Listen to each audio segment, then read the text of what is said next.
This is an ABC Sport. Good evening. I'm Wade Johnson in New York at ABC News headquarters. We're coming on the air at this hour because we have breaking news. President Trump has just announced on social media that the U.S. has just completed 3 successful attacks on 3 nuclear sites in Iran. This is the post that he put out just a short time ago. We've completed our very successful attack on the 3 nuclear sites in Iran, including Fordo, Natanz, and Esfahan. All planes are now outside of Iran airspace. A full payload of bombs was dropped on the primary site, Fordo. All planes are safely on their way home. Congratulations to our great American warriors. There is not another military in the world that could have done this. Now is the time for peace. Thank you for your attention to this matter. That statement from President Trump right there, if you remember, he gave a 2-week deadline for him to consider whether or not he was going to use those bunker-busting bombs on that Iranian nuclear site. And now the president making that decision tonight and following through. Let's go ahead and bring in our Rachel Scott, our White House correspondent, who's been following all of this very closely. Let me pause that for one quick second. So let me get this correct. You drop bombs on another country because they are developing nuclear weapons, something that you already have, and you're the only one or country that used a nuclear weapon, but you're afraid of me developing one, having one, and because I might use it, but you already used yours. And now you in my country telling me what to do. And then you come over there and you drop bombs. Trump was I told y'all, Trump was the trumpet card. The Trump card is to sound the alarm. Trump is trumpets. Either you're either getting prepared for war or you're retreating. This is what Donald Trump was in office for. That's it. Trump had nothing to.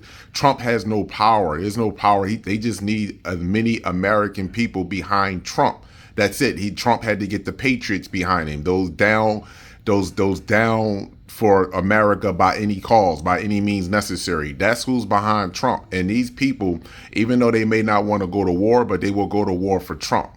This is what you now after he done that, he gonna say that it's time for peace. How you gonna punch me in my face and then say it's peace? That don't make any sense. That doesn't make any sense, my people. This is the beginning of the downfall for all countries, Western countries. I just want y'all to understand this. This is not going to be the end of it. Now it's going to be some sort of cyber attack, some sort of power grid going to go down, and the attack is going to come from Iran. Trust me, my people. Matter of fact, don't even trust me. You do what you want to do. Those that have forgotten their past are deemed to repeat it. Rachel, we know that the president was meeting with his national security team tonight, and it seems like they had big plans and followed through. This comes after a series of meetings that the president has had with his national security team in the Situation Room, in which the president was really mulling over this decision of whether the United States should get directly involved. I will tell you, the president really warming up to this idea, especially over the last several days. I spoke to him by phone just 1 week ago. At that point, he told me that it's possible that the United States could get it right now. Now the Romo Pop is still looking for an approach. Time for Iran. To make a new remarkable turn. President heading to the summit. Forgive me if we could, Rachel, forgive me if we could pause for a moment because we're having some trouble with your cell phone reception. We'll try to come back to you in just a minute there.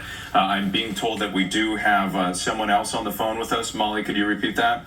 General Abrams is joining us now on the phone. General, obviously this news is just coming in. We knew this is something that the president was considering. He was... See, even when they're lying, the frequency don't even allow them to lie no more. This is all lies, manipulation to have the people stuck into a Cold War trance to keep you distracted from what's really taking place. Notice it's going to be 100+ degrees over on across the American soil. It's going to be over 100 degrees. The humidity is in the dew points of 70, 75. This is unprecedented weather that's happening. And look at what they want to do. Meeting with his top national security officials tonight, but he did give that 2-week time period that he was going to consider all of this. What do you think changed?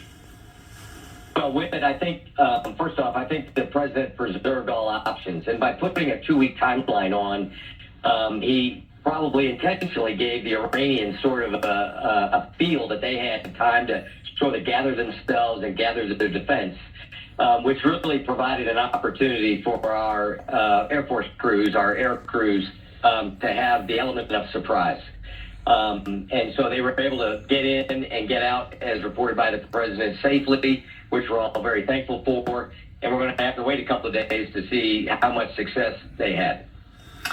All right, General, thank you so much. We'll try to check back with you in just a moment, but I do want to get to our Ian panel, who's been following all of this very closely. Ian, I believe you are still there on the ground in Israel. What can you tell us about what you're learning?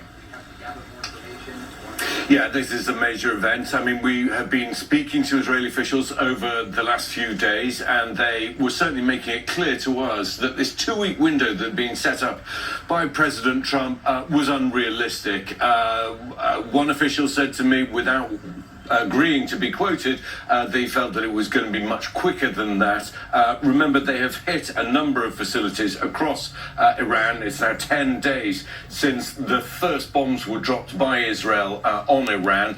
But the difficulty was this one particular facility at Fordow. It's buried deep inside a mountain, and it was felt that Israel, in fact no other nation, would have the necessary ordnance nor the aircraft capable of carrying out a mission that would be capable of destroying that. Now, we have to wait and see a bomb damage assessment, see how successful it's been.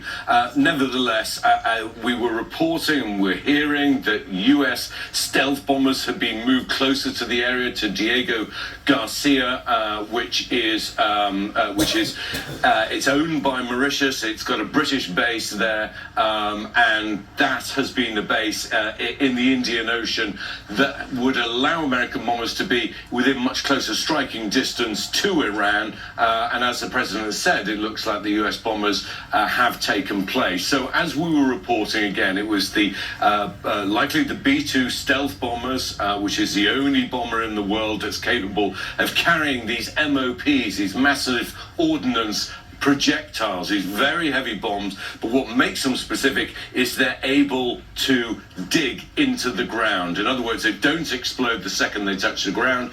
They physically dig down into the land and then detonate. And because the depth of Fordow was so deep, it was felt that this was needed. Now, Israeli officials have been making clear to me that if President Trump decided not to act or delayed his decision, that they would act anyway. And we have to wait and hear from Israeli officials what their role in this is. It is possible, of course, that this would be a one-off strike. I think that's less likely. It could be part of a complex of military action, not necessarily all strikes, perhaps something on the ground.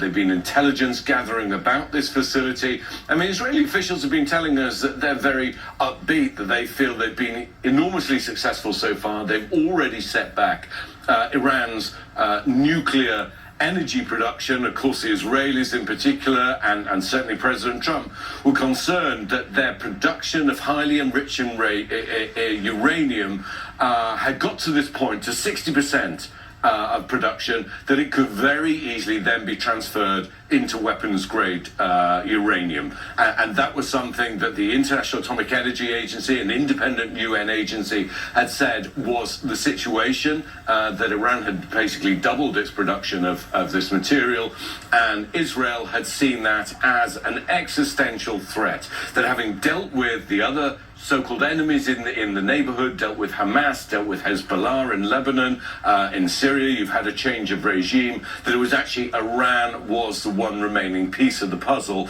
and in order to ensure the safety of the state of Israel, then they had to be sure that Iran was no longer capable of being within weeks of producing potentially weapons-grade uranium. Now, we know that the U.S. intelligence community, this has been a dispute between the president and his own director of national intelligence and the intelligence community, whether Iran had the intent to make a nuclear weapon. No one's seen any evidence to say that was the case. The issue is that they had the capability, and the judgment in an intelligence and political way was too much. So what we know from the president is that there has been this bombing run. The president described it as successful. It has hit a number of sites, including Fordo, this uranium facility, which was a hidden facility up until a few years ago. It was actually President Obama who announced to the world the existence of this. And there's always been concern that even though there were agreements with Iran in place for a while, they were torn up by President Trump.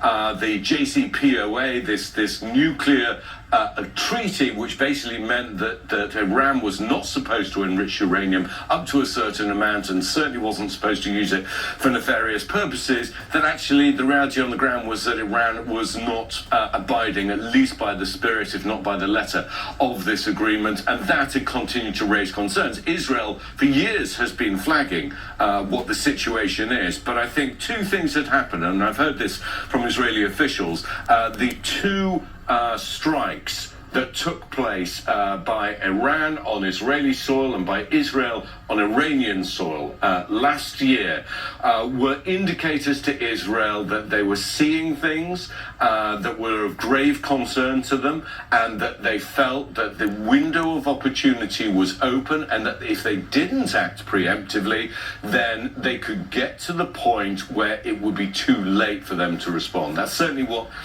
Israeli military and political officials will tell you here. So that is the situation. Once again, those that have forgotten their past are deemed to repeat it. No different when they said Iraq was a danger, Afghanistan was a danger, Osama bin Laden was a danger, and all the other political parties that was over there in the East that they empowered. So it's no difference than all of them, my people. But this here will be the domino effect to it all, because Russia is going to get involved, China is going to get involved again.